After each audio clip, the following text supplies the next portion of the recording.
Good from Cebu. morning from Cebu. Yes. And we have our special guest. You know, one of the things that I noticed when I posted this last week, even despite that she's not going yet live, a lot of people are already tagging, watching, waiting. You know, she's so popular. So without further ado, let me introduce Miss Salve Duplito, a well-known financial planner, a friend, and indeed, she's all over social media, name it. But her interest is for you to be financial literate. Good morning, Miss Salve. Good morning, Boots. Good morning, Kernan, and to all your viewers. Grabe, ang ganda nitong platform mo. First time ko to dito. So exciting. Yeah, it's really first time. And thanks to Kernan, who is so curious about all the techie support. And with the collaboration, we try to maintain a 30-minute angle so that a lot of entrepreneurs are watching. Oh, by the way, Salve, we have people watching as far as UK, right, Kernan? Oh, yes, a lot. Some friends there. Yeah. And I'm really surprised. Even New Zealand, Australia, we're getting a lot of traction. Actually, this is now the third episode, and this will be actually on live on Facebook. So if you want to watch Miss Salve, there she goes. She's right there with us. Okay, so let's first shoot the first question. Okay, the first question is, what is really the role of financing, Pera Pera Negosyo? What is really the role of financing in business? How important is it? Well, Boots, really, it's the dugo. It's the blood of the business. Without it, your beautiful concept won't be alive. Without it, your plans will not continue. So sustainability, kailangan natin ng money. And without financing, hindi tayo maka-move to the next level. Like, we can't innovate. We can't bring our business to the next level. And we can't survive this pandemic without it. It's really what we need. Siyempre, of course, very important yung concept mo and your passion. Mm-hmm. Passion as an entrepreneur, that's key. But enabler yung financing. That money will allow who you are, what you want, and what you want to do to shine through every obstacle that you will face. Correct. Yeah. Really true, That's very important. Oh. But a lot of people, kasi a lot of entrepreneurs would say, bahala na pera, bahala na si Batman, let's launch the business, ready, fire, aim. And really what they're saying is, let's get the money later on. Is that the right way to do business? Naku, natumbling tayo pag ganyan ang focus mo. Natawa kayo kasi you're both businessmen, you know this to be true. That if you don't plan the money, all your efforts will go to waste, and in fact, your initial investments, matatalo at malulugi. Consider this. Gusto mo magtayo ng food kiosk. Simple lang, di ba? Magnenegosyo ka, kukuha ka ng mga tao, tapos mag-i-invest ka dun sa pangprito mo, whatever, di ba? Yung mga net mo dyan, yung kung anong kailangan mo para makapagluto ka na food kiosk. True. Pagdating ng first month mo, naubusan ka. Nanuyo, di ba? Your financing dries up. So everything that you invested in, you will stock that in your kitchen. Oh my God. It won't do you any good. So you don't only have a dead business, you have machines that you hardly use. You have people you gave hope to, and then all of a sudden you're letting them down. So that's what's important when you don't plan the financing. In fact, I tell people, yesterday we had a great interview over at Kumu on the FYE channel, and somebody said, don't expect to earn in the first year. And what that really means is you have financing for more than 1 year before you even start your little business. And then there's also another application to that, Butch. If you're planning a 1 million business because you have 1 million in capital, start a 10,000 business. Para yung the rest of your money is for financing. Start small and then slowly paikutin mo yung pera para umakyat ka, rather than start with the 1 million, because 1 million is your financing in the beginning, and then all of a sudden on the next month wala ka ng pera. So you really have to do the planning carefully in terms of financing before you even start your first step. Yeah, si Kernan is into logistics and tech support. Kernan, how do you feel about? Well, it's a good really a good topic today.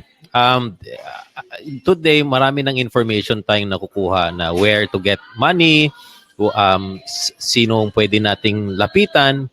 Alam mo, 2002 when we started the business, we have no access. So everything was totally bootstrap. Ano ba yung bootstrap, 'di ba? Ibig sabihin galing sa ipon natin. So at that time wala ngang ipon dahil nga galing sa trabaho.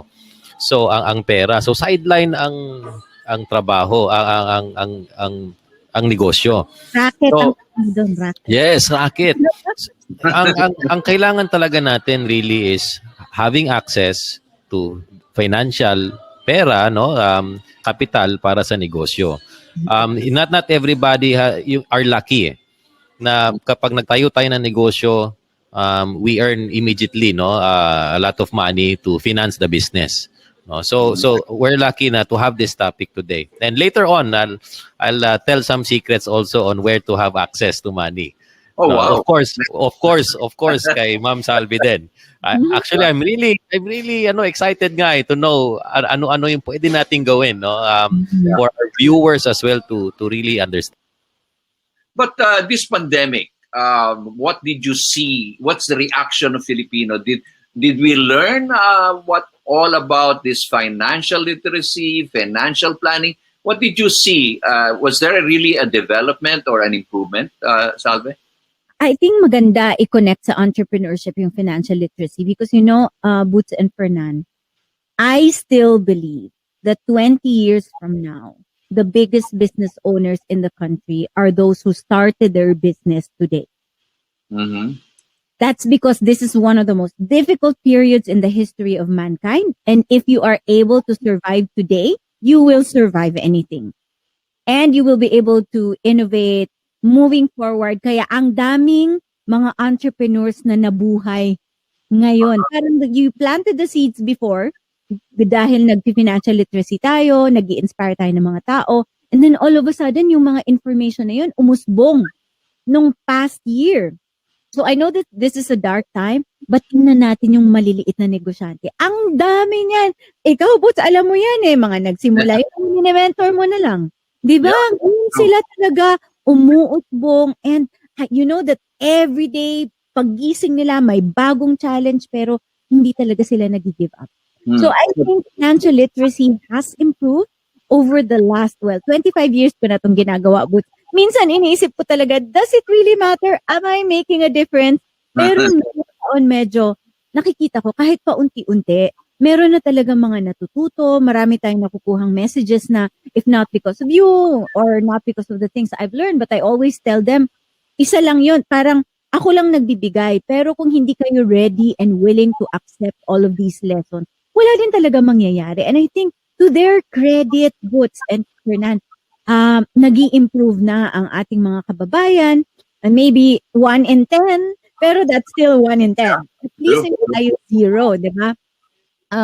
When it comes to entrepreneurship, for example, marami tayong mga overseas Filipino workers. We have friends in Dubai, in Abu Dhabi, nakikita natin. Instead na lumiit yung negosyo nila, nagtayo pa ng maraming branches. Because that gives me a lot of hope that something is happening. And that's one thing I noticed, no? The Filipinos now are not, they're now focusing on their needs rather than the wants, no? Especially with this, with the resources getting limited, and if you're an OFW, you really better think twice, But one of the things, like we talk about OFWs, we talk about like, they make their pooling all their funds together without having the right kind of agreement. What do you say about that? Nakita ko to mga 5 years ago already starting what they call the crowdsourcing business. Yes. Nari, 10 overseas Filipino workers, tapos sama-sama sila, pagsasama-samahin nila yung ipon nila, and then they're going to buy a franchise in a certain restaurant chain in the Philippines, for instance. Pero iisa lang sa kanila ang registered owner. Yeah. Tapos, yung registered owner naman na yon will have parang documentation para ma-feel naman ng mga nag-invest sa kanya na hindi sila maiiwan in case, the business gets bigger, they will still get a piece of the profit. And uso yan everywhere. Boots and Kernan. I've seen this in the Middle East. I've seen this in Asia, Singapore, Malaysia, mga Filipinos. Some grow bigger, pero yung iba nagpo-fall. Alam mo yon? Merong iba umiyak, parang duguan pagkatapos, tapos yung iba okay naman. As far as the SEC is concerned, beyond 19 funders, kailangan mo na mag-register as an investment entity. Okay, so within 19, legal ka pa. You have recourse. If something happens to the business, you can go to SEC and run after whoever it was that run away with the money or kung sino yung nalugi, hindi tumupad sa kanilang mga agreement sa inyong mga documentation. But if you're more than 19 funders or lenders, di ba na 19 lender rule, hindi ka na matutulungan kasi that's illegal. That's not supposed to happen in the first place. So, sinasabi ko lang sa mga overseas Filipino workers na kababayan natin, mag-iingat kayo, do your due diligence, pumasok kayo ng negosyo, pera nyo yan, wala namang iba na mag-aasikaso ng pera ninyo kundi sarili nyo, mag-iingat sa pagtitiwala.